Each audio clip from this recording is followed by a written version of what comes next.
Welcome to the UFC 322 Prop Drop.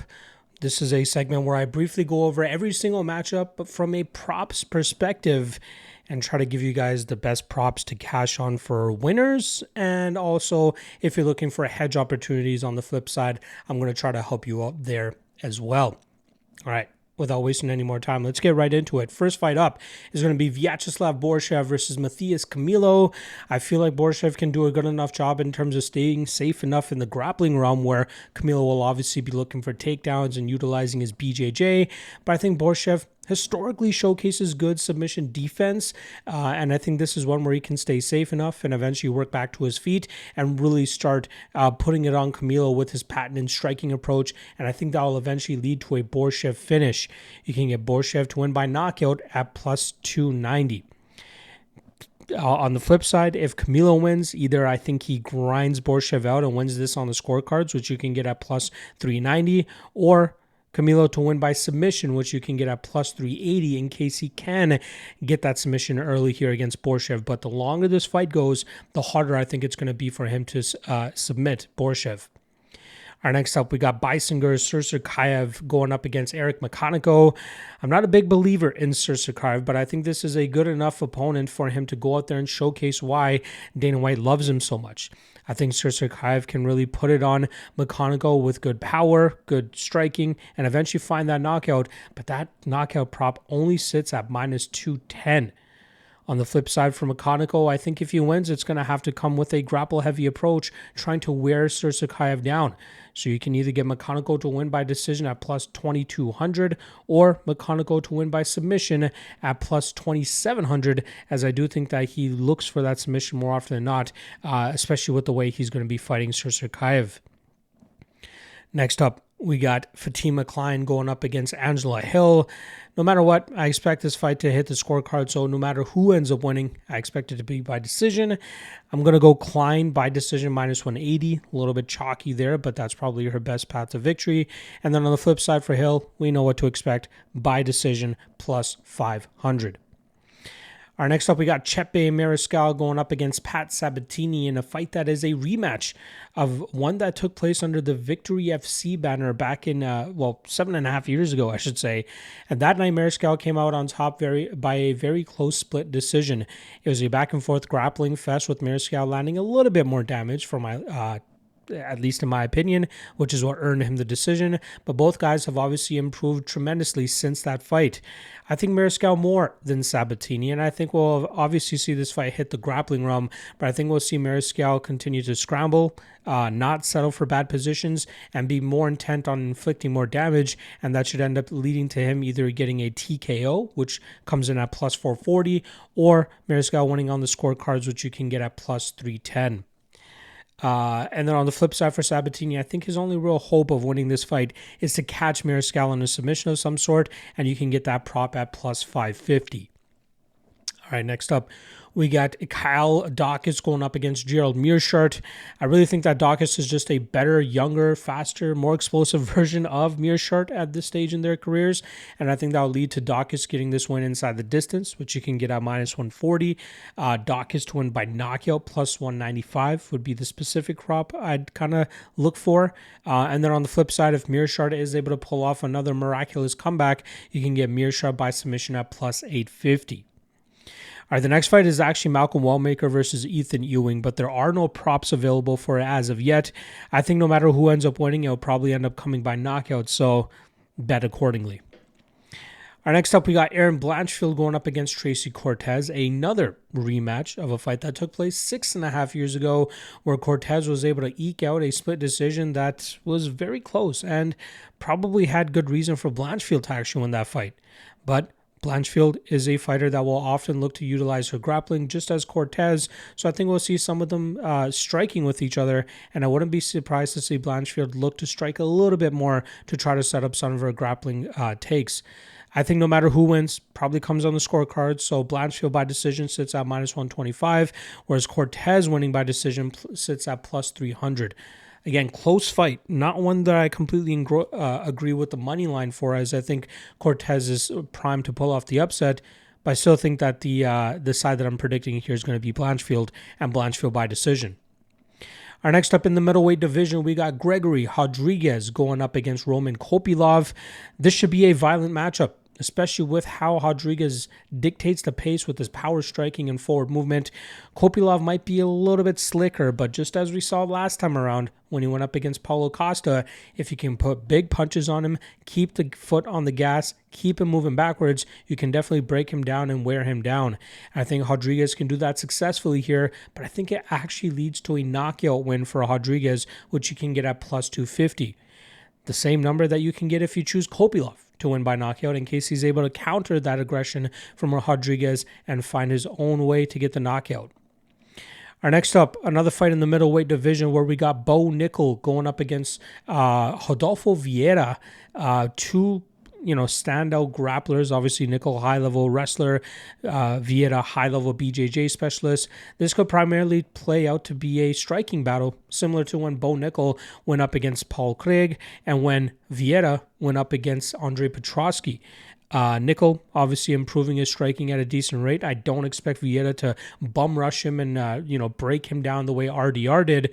So I believe that we'll see Nickal just chip away at Vieira on the feet and win this fight on the scorecards, which you can get at plus 140.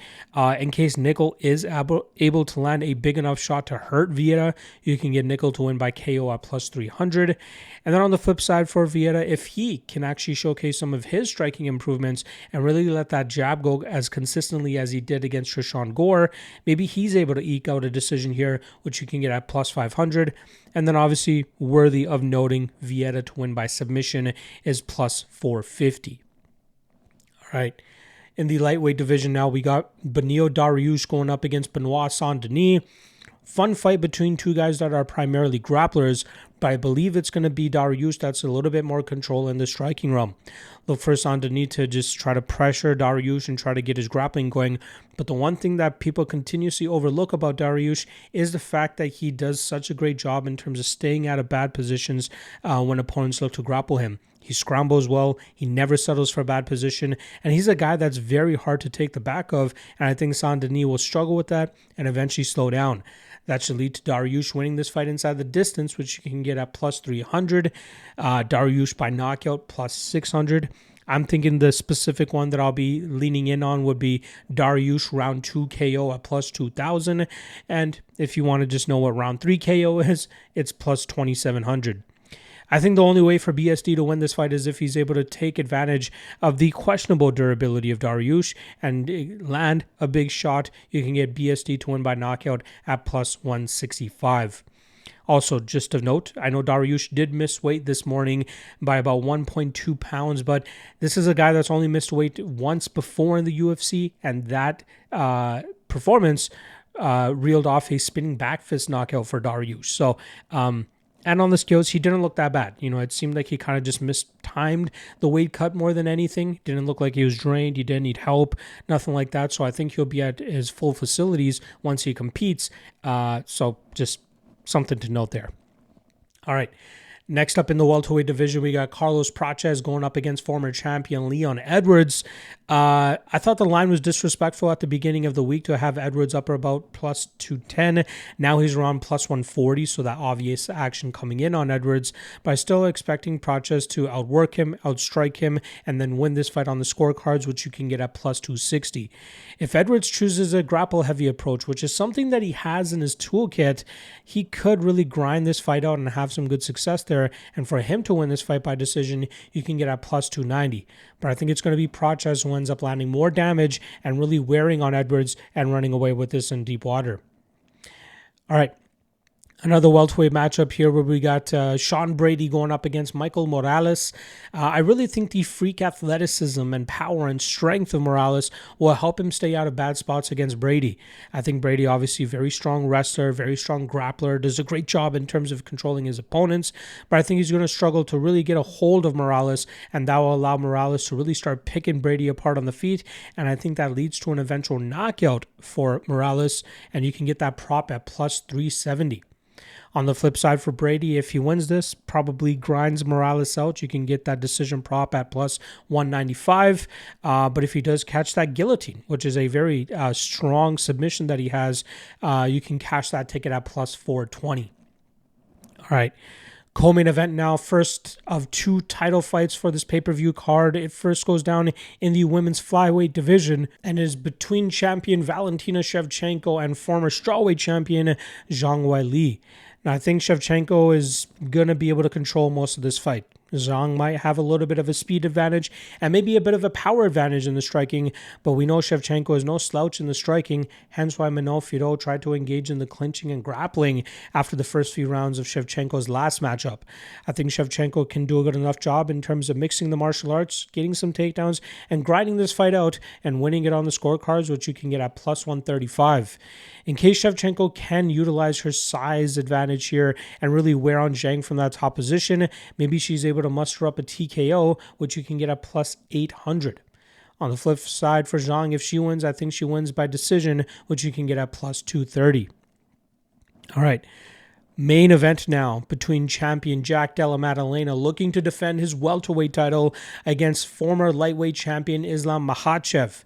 I believe Makhachev will do a good enough job in terms of utilizing his wrestling to muzzle Maddalena. Maddalena has improved his grappling defense over the last couple of fights, but he has not improved his takedown defense, and that's where Makhachev will do a great job in terms of taking him down and doing what Dagestanis do best. That's keeping guys on their back, constantly attacking the post of their opponents, whether it's the legs or the arms, the knees, the elbows, whatever it is. They do a great job in terms of keeping opponents flat on their back, and I think Makhachev can do that successfully once again. You can get Makhachev to win this fight by decision at plus 210 if he's able to muster up a submission, which is possible, but I think not as likely. You can get that submission at plus 180.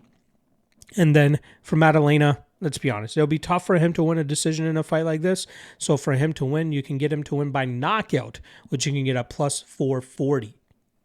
All right, let's get into the top 3 prop bets that we have for this weekend's card. But quick recap of last weekend's.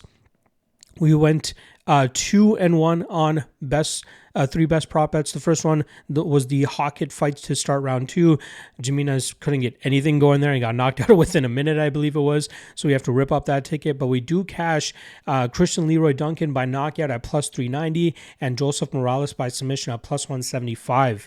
Our long shot was Ricky Simon round 1 knockout at plus 950. He did have a strong first round, but it seemed to fall apart after that, and he ended up coming up short, so we have to rip up our long shot ticket for this weekend. Let's get right into it. First one up, Vyacheslav Borshchev by knockout plus 290. Second, Kyle Daukaus inside the distance minus 140. Third one, Gregory Rodrigues by knockout plus 250. And then the long shot, we're going to go Benio Dariush round 2 knockout plus 2,000. There you guys go.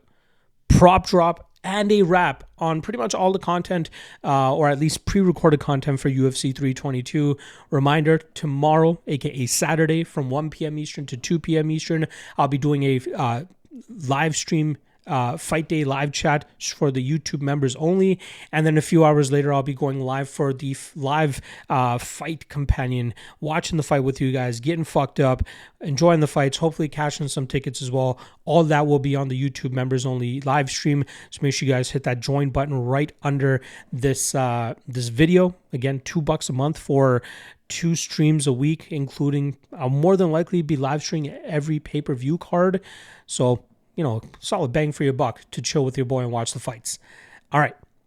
Appreciate all the love. Appreciate all the support. Make sure you guys check out the LFA breakdown, which probably done by now. Cage Warriors breakdown, which I'm dropping earlier today as well. It's all on the YouTube page. Hit that subscribe if you haven't already. All right. I'm done. I'll see you guys again tomorrow. Peace.